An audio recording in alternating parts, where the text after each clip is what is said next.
Quand vous étiez en quatrième, on vous a dit que l'atome était une sphère incassable et indéformable.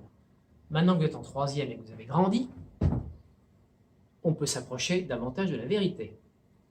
Cette sphère est en fait imaginaire, elle n'existe pas, mais sert simplement à délimiter une zone de l'espace dans laquelle s'inscrit l'atome. Au centre de l'atome, on trouve un noyau.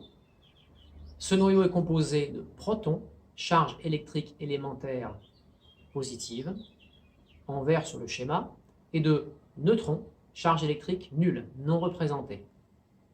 Autour tournent des électrons, charge électrique élémentaire négative. Je vous fais l'électron.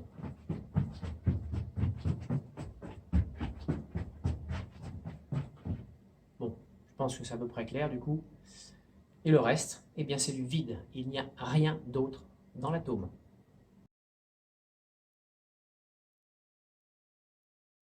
Un atome a une charge électrique nulle, bien qu'il possède des charges positives, des charges négatives. En fait, il contient autant de charges positives dans son noyau que de charges négatives qui tournent autour du noyau. Les charges se compensent. Sur le schéma, 4 protons positifs et 4 électrons négatifs.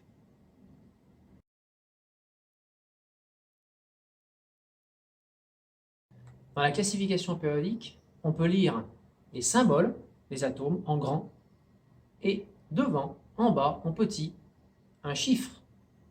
Ce chiffre s'appelle le numéro atomique. Et qu'est-ce qu'il nous donne? Il nous donne le nombre de protons contenus dans le noyau de l'atome. Le nombre d'électrons étant égal au nombre de protons, on peut facilement le déduire.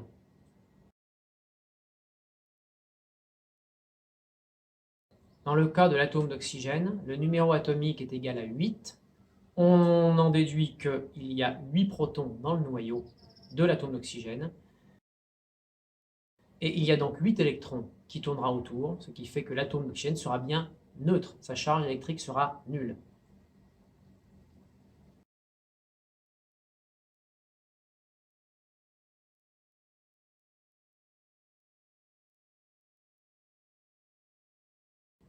Dans les métaux, certains électrons, ceux qui sont loin du noyau, peuvent se déplacer d'un atome à un autre. On les appelle des électrons libres.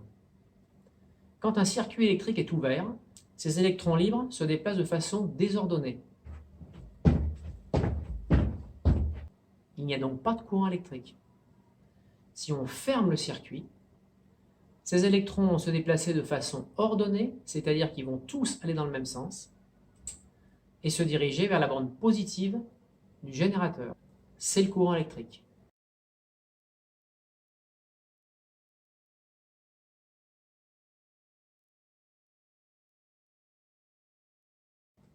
Une petite vidéo, quelques petits schémas, et finalement, vous voyez que l'atome, c'est pas bien compliqué. Je vous souhaite bon courage, et je vous dis à la prochaine vidéo.